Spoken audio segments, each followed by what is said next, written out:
परा पूजा उपाध्याय काष्ठे सिद्धांत सुपाठ कामनिवरा रत्नत्रयाराधिका पञ्चैते परमेष्ठिनं प्रतिदिनं कुर्वन्तु नो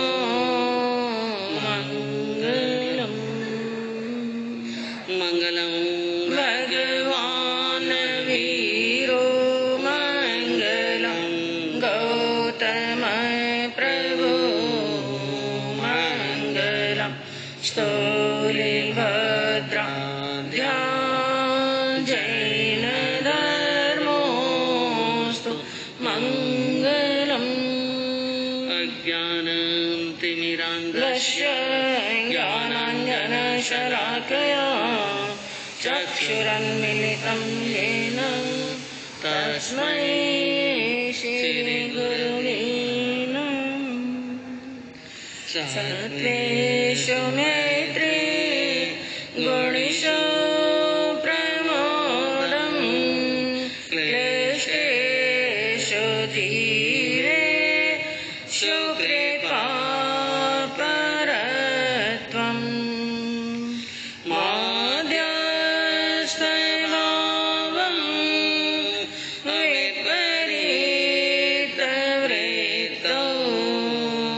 सदा ममात्मा विदधातु देव सदा ममात्मा विदधातु देव। अहिंसा के अग्रदूत, त्रैकाल दृष्टा, भवी जीवों के तारणहार, शासनेश प्रभु श्रवण भगवान महावीर स्वामी के चरणों में कोटि कोटि वंदन। दीन दुखियों के मसीहा, करुणा के सागर, परम पूज्य गुरुदेव श्रमण सूर्य मर्दर के श्री मिश्रीमल जी महाराज साहब के चरणों में कोटि कोटि वंदन। पाठ पर विराजमान परम श्रद्धेय, परम विदुषी, मधुर व्याख्यानी, सरल मना पूज्य गुरुदेव जी महाराज साहब के चरणों में कोटि कोटि वंदन। धर्म प्रेमी बंधुओं, शीलवती माताएं बहनों, आपके सामने वर्णन चल रहा है उत्तराध्ययन सूत्र के माध्यम से 5वें अध्ययन का, जिसके अंदर आप अकाम मरण का वर्णन श्रवण कर रहे हैं।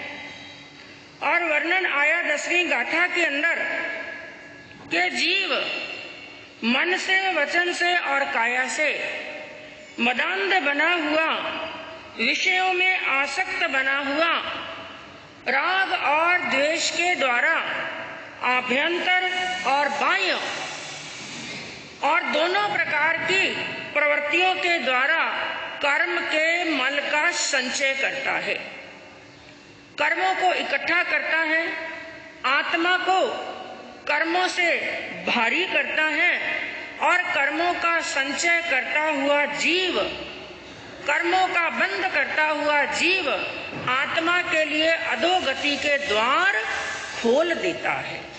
क्योंकि बंधुओं, यह सब कर्मों की माया है।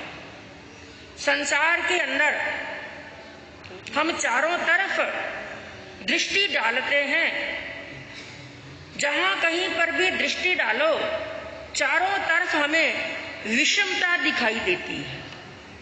अर्थात कोई मनुष्य धनवान है तो कोई निर्धन है, कोई बड़े बंगले में रहता है और किसी को रहने के लिए कच्चा मकान भी नसीब नहीं होता है, कोई मनुष्य बड़ा सुंदर है तो कोई बहुत कुरूप है, कोई ऐसा पुण्यवान है जिसको तीनों टाइम मनपसंद भोजन मिलते हैं, 56 पकवान मिलते हैं, सटरस के भोजन प्राप्त होते हैं, लेकिन एक मनुष्य वो है जिसको मांगने पर भी 2 समय के टुकड़ा, 2 समय का भोजन पूरा प्राप्त नहीं होता है। आदि भूख ही निकालनी पड़ती है। एक मनुष्य वो है जिसको बहुत मान सम्मान मिलता है और एक मनुष्य वो है जिसे कदम कदम पर अपमान का सामना करना पड़ता है। एक मनुष्य वो है जो पूरा दिन सुखों के अंदर और आनंद के अंदर रहता है और एक मनुष्य वो है एक दुख से पार हुआ नहीं कि दूसरा दुख और दूसरे दुख से पार हुआ नहीं कि तीसरा दुख सामने खड़ा हो जाता है। एक मनुष्य वो है जो बहुत कम पुरुषार्थ तो किया कम और मेहनत की कम और लाभ हुआ कई गुना। और एक मनुष्य वो है पूरा दिन भार ढोने के बाद में भी सिर पर भार ढोता है, गर्मी के अंदर और सर्दी के अंदर, ऐसी भीषण गर्मी। कई बार आपने देखा होगा, हमने भी कई बार विहार करते समय देखा, ऐसी गर्मी होती है कि जिस समय बाहर निकलना भी बड़ा मुश्किल होता है।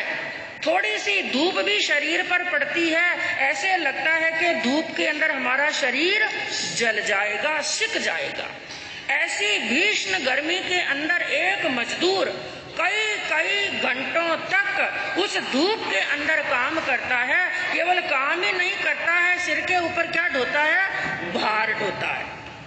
चाहे सर्दी है और चाहे गर्मी है। और कई मनुष्य ऐसे भी हैं जो दिन में भी काम करते हैं और रात्रि के अंदर भी पुरुषार्थ करना पड़ता है, लेकिन इतना करने के बाद में भी उसे क्या प्राप्त होता है? केवल बीवी और बच्चों का पेट भरने के लिए 2 वक्त का अनाज, इससे ज्यादा कुछ प्राप्त होने वाला नहीं। यानी संसार के अंदर कोई सुखी है तो कोई दुखी है, कोई हंस रहा है तो कोई रो रहा है। एक की वाणी इतनी मधुर है, एक की वाणी इतनी मधुर है कि जब वो बोलता है सबके हृदय का हरण कर लेता है। जब वो बोलता है सबको बड़ा प्रिय लगता है। लेकिन एक मनुष्य वो है, चाहे अच्छा बोलने का प्रयास करे लेकिन फिर भी उसकी वाणी कोई श्रवण करना नहीं चाहता है। इसको एक को सुंदर शरीर प्राप्त हुआ है, एक को कुरूप शरीर प्राप्त हुआ है। एक मनुष्य को यश प्राप्त होता है और एक को अपयश प्राप्त होता है। अब चिंतन और मनन करने की बात है कि संसार के अंदर इतनी विषमता है, संसार के अंदर इतनी विषमता है, ये किस कारण से? इसके पीछे रहस्य क्या है और इसके पीछे कारण क्या है? प्रभु महावीर की वाणी कहती है, आगम कहते हैं, पुराण कहते हैं, शास्त्र कहते हैं, वेद कहते हैं और ग्रंथ कहते हैं, पूरे संसार की विषमता का एक ही कारण है और वो कारण क्या है? कर्म। क्योंकि ना भगवान किसी को सुखी करते हैं और ना ही भगवान किसी को दुखी करते हैं। हमें सुखी और दुखी करने वाला कोई नहीं। हमने यदि कांटे बोए हैं, किसी के कदमों के नीचे कांटे बिछाने का काम किया है तो हमारे पांव के नीचे कांटे आएंगे, शूल आएंगे। और किसी के कदमों के नीचे फूल बिछाने का काम किया है तो हमारे कदमों के नीचे फूल आएंगे। एक कवि ने क्या कहा कि कर्म का सब खेल है, यह लौट कर तो आएगा। सब खेल किसका है? कर्मों का खेल है। और ये खेल, ये कर्म ऐसा खेल करते हैं, ये मनुष्य को नचाते हैं, जीव आत्मा को नचाते हैं। ये खुद तो अजीब हैं। कर्म जीव हैं कि अजीब हैं? कर्म क्या है? अजीब हैं। कर्म अजीब हैं, लेकिन अजीब होते हुए, पुद्गल होते हुए भी कर्मों के अंदर इतनी ताकत है कि अनंत शक्तिमान, अनंत सुख को धारण करने वाला, अनंत ज्ञान को धारण करने वाला, अनंत दर्शन को धारण करने वाला और अनंत बल को धारण करने वाले इस आत्मा को भी ये नाच नचा देते हैं। कर्म नाच नचा रहा है और हमारा जीव आत्मा नाच रहा है।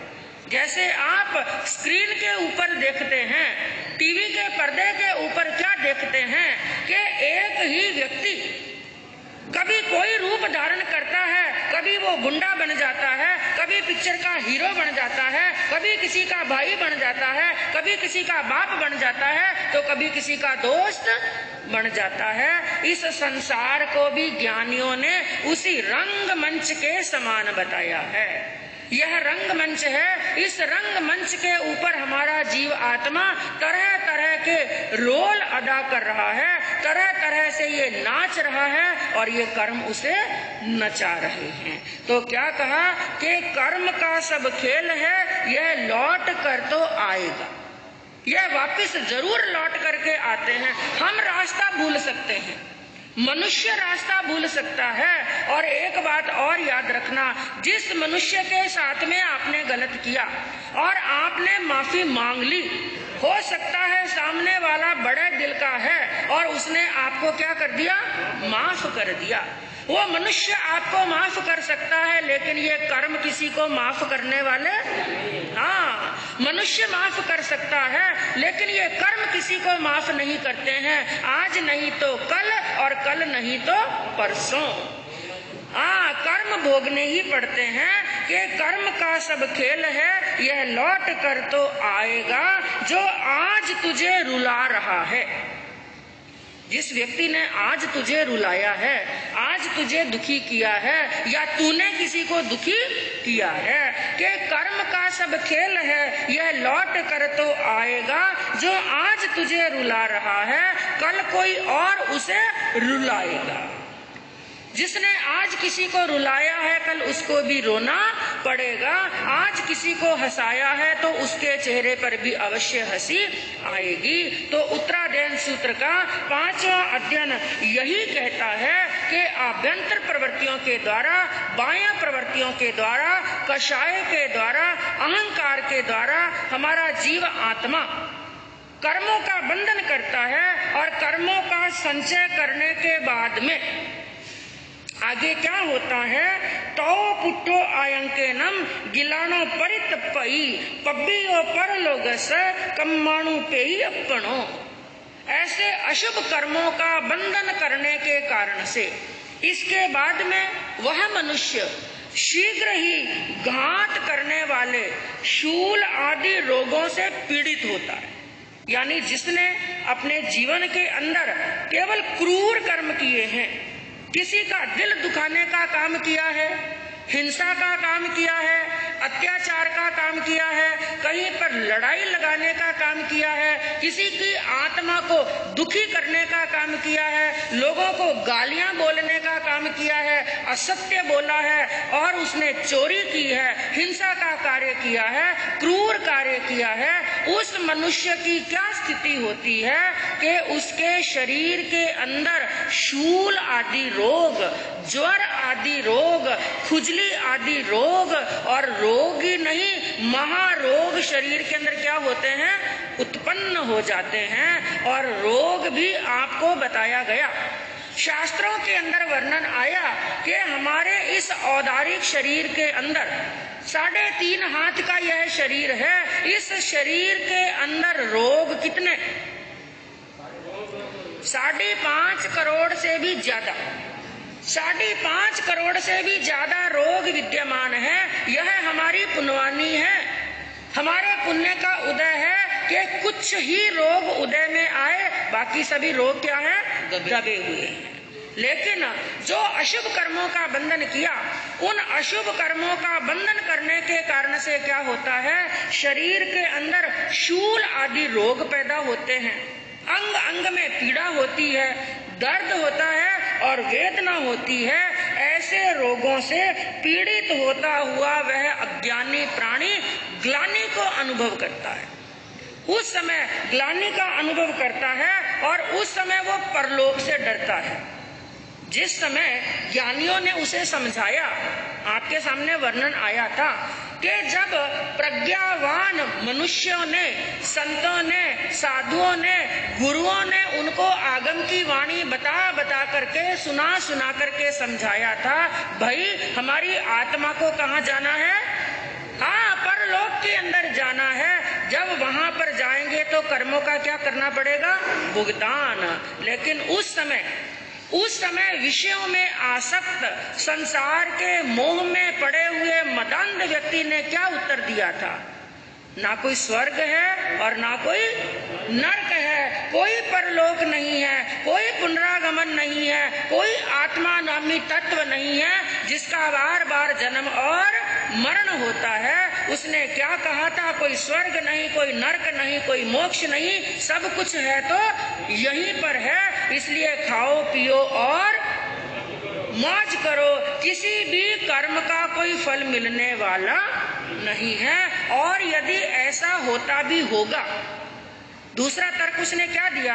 पहला तो तर्क दिया कि आत्मा नाम का कोई तत्व है ही नहीं, और मान लो, कदाचित मान लो आत्मा नाम का कोई तत्व है भी और आत्मा को सुख और दुख मिलते भी होंगे, तो संसार के अंदर बहुत सारे प्राणी हैं जो पाप करते हैं, अन्याय करते हैं, उनकी जैसी गति होगी वैसी मेरी गति भी हो जाएगी। ये सब बातें कहने में बड़ी अच्छी लगती हैं और बड़ी आसान है।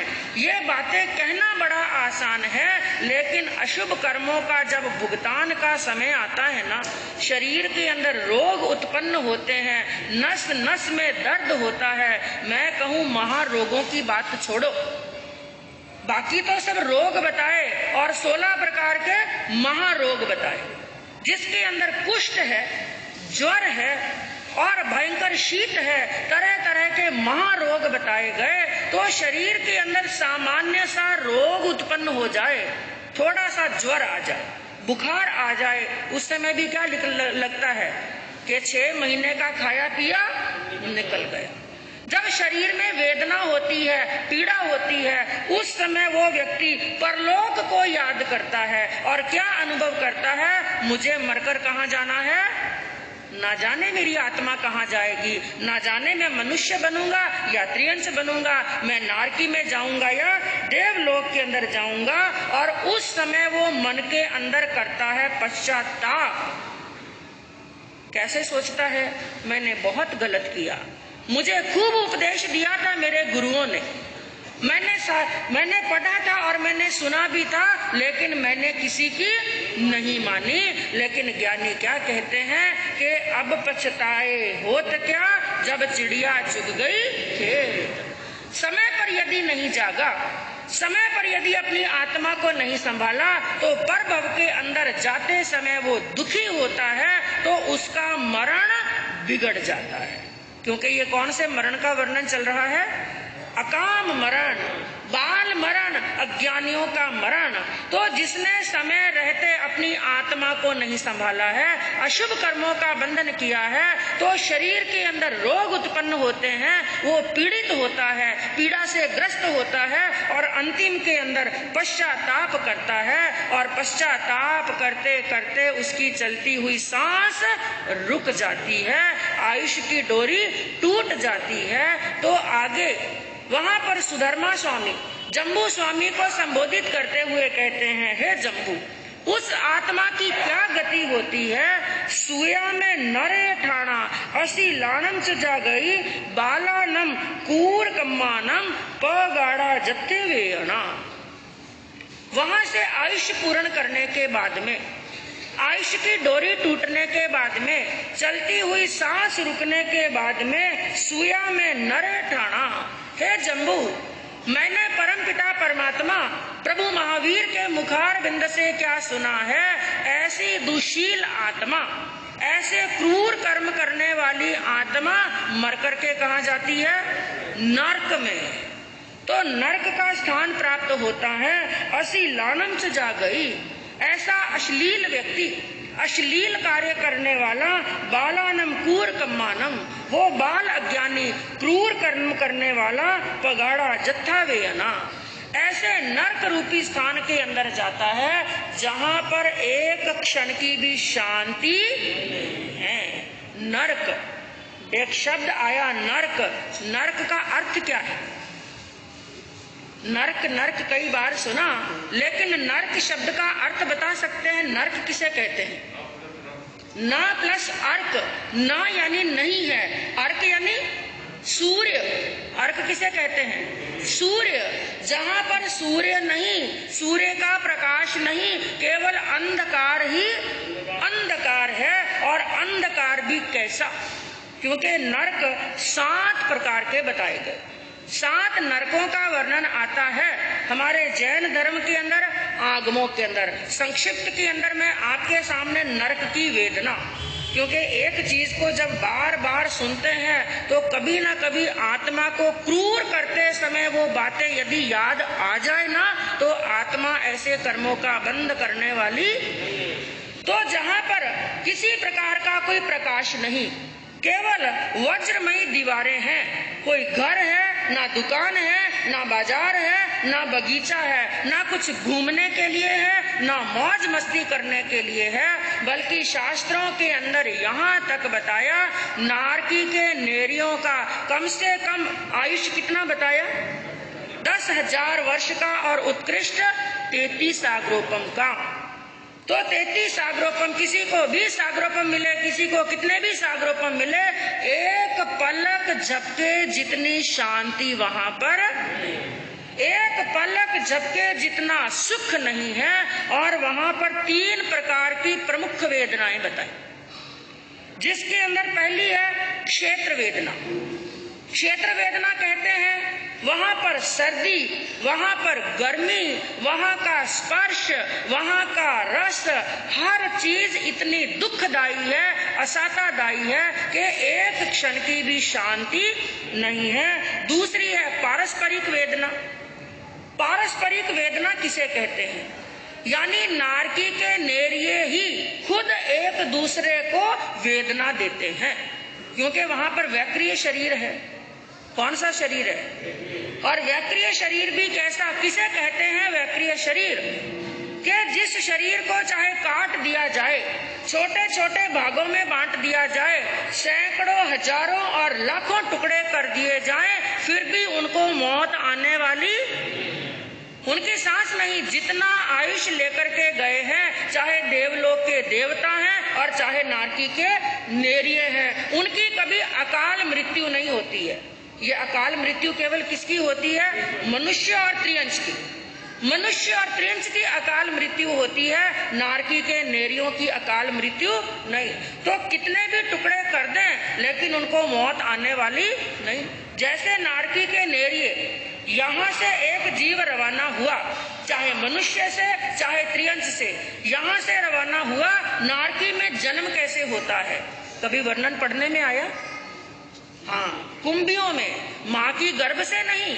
माँ की गर्भ से जन्म तो मनुष्य और त्रियंश में ही होता है, लेकिन वहां पर कैसे जन्म होता है, वहां पर कुंभियां बनी हुई हैं। कुंभी किसे कहते हैं, घड़ों को, ऐसा समझ लीजिए, घड़े जैसे हैं, लेकिन उनका आकार प्रकार कैसा है, कुंभियां वहां पर उल्टी लटक रही है। और कुंभियों का पेट तो है बहुत बड़ा और मुंह क्या है, छोटा। पेट बहुत बड़ा है और मुंह है बिल्कुल छोटा। एक जीव आत्मा यहाँ से रवाना होता है और जाकर के कुंभी में क्या हो जाता है, पैदा, कुंभी में उत्पन्न हो जाता है। लेकिन जब वहाँ के देवताओं को पता चलता है कि कुंभी के अंदर एक जीव उत्पन्न हुआ, अब उस कुंभी से उस जीव को बाहर निकालना। अब पेट बड़ा है, क्योंकि वहां पर पैदा होते ही जो आकार कुंभी का है, वैसे का वैसा इतना बड़ा आकार उस जीव का, उस नारकी के नेरिये का हो जाता है। अब पेट इतना बड़ा है, उसका शरीर इतना बड़ा है, और कुंभी का मुंह क्या है, छोटा। उसमें से निकालते हैं और निकालते हैं, निकालने का प्रयास करते हैं, तो छोटा मुंह होने के कारण से जीव को बाहर नहीं निकाल पाते। तो कैसे निकालते हैं, काट काट करके। जैसे एक गर्भ का जीव जिस समय अबॉर्शन करते हैं, बच्चे का टुकड़ा टुकड़ा करके बाहर निकाला जाता है, उससे भी ज्यादा खतरनाक स्थिति होती है उस कुंभी से निकालते समय। उस नारकी के नेरिये के टुकड़े कर करके क्या निकाला जाता है, बाहर, लेकिन मौत, शरीर वापिस जुड़ गया। और दूसरी बताई जो पारस्परिक वेदना, पारस्परिक वेदना के अंदर नारकी के नेरिये ही एक दूसरे को इतनी वेदना देते हैं, तरह तरह का रूप बना करके। किसी ने कौवे का रूप बनाया, किसी ने गिद्ध का रूप बनाया, तीखे नाखून है, तीखी चोंच है, सामने वाले के शरीर के अंदर वो तीखे तीखे नाखून चुभोते हैं और अपनी चोंच चुभोते हैं, शरीर को लहूलुहान करने का काम करते हैं, लेकिन मौत नहीं आती है। और एक नारकी का नेरिया दूसरे नारकी को नेरिये को देख करके इस प्रकार उस पर भौंकता है जैसे एक गली का कुत्ता दूसरे गली के कुत्ते को देख करके उसको काटने के लिए दौड़ता है। इसी प्रकार एक नारकी का नेरिया दूसरे को काटने के लिए दौड़ता है। और तीसरी बताई परमाधामी देवताओं के द्वारा दी जाने वाली वेदना। जो वहां पर देव हैं जिनका नाम बताया परमाधामी, और परमाधामी शब्द भी दो शब्दों से मिलकर के बना है, परम प्लस अधर्मी। जो पूरे अधर्मी हैं, जिनके मन के अंदर दया नाम की चीज नहीं, उनको एक ही चीज से खुशी मिलती है। जैसे मनुष्य लोक के अंदर भी देखते हैं ना, कई मनुष्य ऐसे होते हैं और जिनको मन के अंदर किस चीज से संतोष मिलता है, किसी को लड़ा करके। कई मनुष्य ऐसे होते हैं, दो जने हैं, दो भाइयों में प्रेम है, जब तक उनके बीच में विघटन ना हो जाए, जब तक किसी के घर में अशांति ना हो जाए, जब तक किसी के घर में लड़ाई ना हो जाए, उनको रोटी भाने वाली। ऐसे होते हैं कई लोग भी, लड़ाई प्रिय अशांति प्रिय होते हैं। तो वैसे ही परमाधामी देव होते हैं, उनको भी एक ही चीज से प्रसन्नता होती है, नारकी के नेरियों को दुख दे करके, उनको वेदना दे करके। और जब नारकी के नेरिये तड़पते हैं तो वो मन के अंदर खुश होते हैं और जोर जोर से अट्टहास करते हुए हंसते हैं और बड़े प्रसन्न होते हैं। तो तीन प्रकार की मुख्य वेदनाएं बताई, क्षेत्र वेदना, पारस्परिक वेदना और परमाधामी देवों के द्वारा दी जाने वाली वेदना। तो क्षेत्र वेदना किसे कहते हैं? क्षेत्र वेदना, वहां का क्षेत्र, ये भी 10 प्रकार की होती है। क्षेत्र वेदनाएं भी 10 प्रकार की होती हैं, जैसे अनंती भूख, अनंती प्यास, अनंती सर्दी, अनंती गर्मी, अनंती खुजली, अनंता असहाय, अनंता ज्वर, अनंती भूख। संक्षिप्त के अंदर बताऊं मैं आपको, क्योंकि नारकी का वर्णन यदि करने के लिए बैठे ना बंधुओं, 15 और 20 दिन तक भी वर्णन करते रहे तो शायद पूरा नहीं होगा, इतना वर्णन आता है। अनंती भूख, कैसी भूख लगती है नारकी के नेरियों को, उदाहरण के माध्यम से बताया। मेरू पर्वत कितने लाख योजन का है, पक्का याद हो गया? 1 लाख योजन का मेरू पर्वत, 1 लाख योजन के मेरू पर्वत की ऊंचाई जितना अनाज का ढेर लगा दो, और इतना बड़ा ढेर एक नारकी का नेरिया अकेला खा जाए, इतनी भूख लगती है नारकी के नेरिये को, केवल एक को इतनी भूख लगती है। 1 लाख योजन के मेरू पर्वत जितनी ऊंचाई के अनाज के ढेर को अकेला नारकी का नेरिया खा जाए तो भी उसकी भूख शांत ना हो, लेकिन इतनी भूख लगने के बाद में भी एक अन्न का दाना उसको मिलता। और प्यास, मैं कहूं हमें प्यास लगी और थोड़ी देर के लिए कोई कहे कि 15 मिनट रुको, क्या स्थिति होगी हमारी?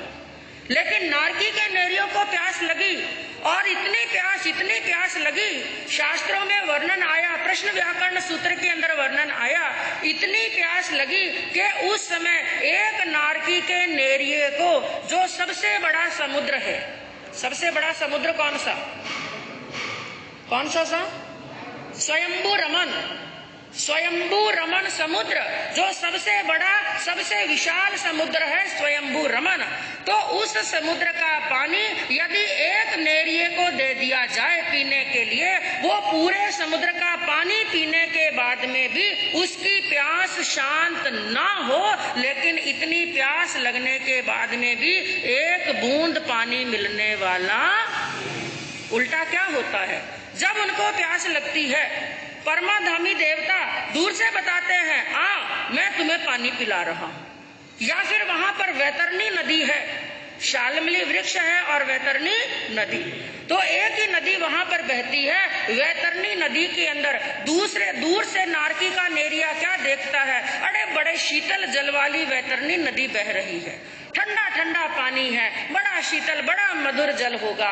प्यास के मारे तड़पता हुआ, दौड़ता हुआ, भागता हुआ, पीछे से देवता उसके शरीर के अंदर छुरी चुभो रहे हैं, भाले फेंक रहे हैं, शस्त्र फेंक रहे हैं, और वो नारकी का नेरिया प्यास बुझाने के लिए दौड़ता है जाता है वैतरणी नदी के किनारे। क्या सोचता है? मेरी प्यास बुझ जाएगी। लेकिन जैसे ही अपनी अंजलि बनाता है, नदी के अंदर अपने हाथ डालता है, अंजलि में पानी लेता है, मुंह के पास में पानी ले जाता है, वो ठंडा शीतल जल नहीं है, मधुर जल नहीं है, क्योंकि वो जल की नदी नहीं है। वो किस चीज की नदी है?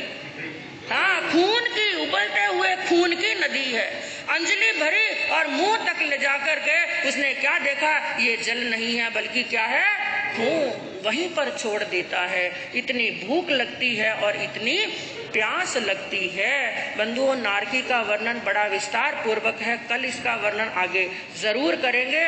कुल मिलाकर के अंतिम में केवल इतना ही कहना है, ऐसी वेदना हमारी आत्मा ने एक बार नहीं कितनी बार की सहन।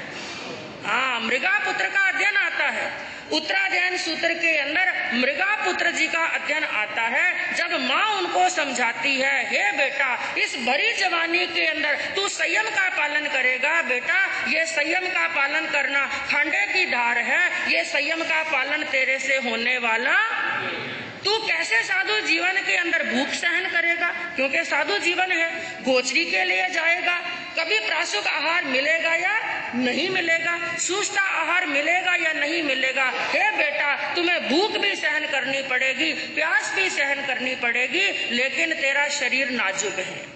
तुमने राजघराने के अंदर जन्म लिया है, 56 प्रकार के भोजन ग्रहण किए हैं, भूख और प्यास तेरे से सहन होने वाली नहीं है। लेकिन मृगापुत्र, जिन्हें जाति स्वर्ण ज्ञान हो चुका था, जिनको ज्ञान हो चुका था और ज्ञान से वो देख रहे थे, मेरी आत्मा ने नारकी के अंदर अनंती भूख को सहन किया, अनंती प्यास को सहन किया, तो उसने कहा, हे माता, आप इस साधु जीवन की, संयम जीवन की भूख प्यास के बारे में बात कर रही हैं। हे माता, मैंने नारकी के अंदर ऐसी ऐसी भूख को एक बार नहीं अनंत बार मैंने भोगा है, और वो भोगने के बाद में भी आत्मा का कल्याण और संयम के अंदर इस भूख और प्यास को मैं सहन करूंगा तो मेरी आत्मा को ऐसा स्थान प्राप्त हो जाएगा जहां पर वापिस संसार में जन्म और मरण करने की आवश्यकता नहीं है। तो बंधुओं, आगे नारकी का और वर्णन किस प्रकार से आता है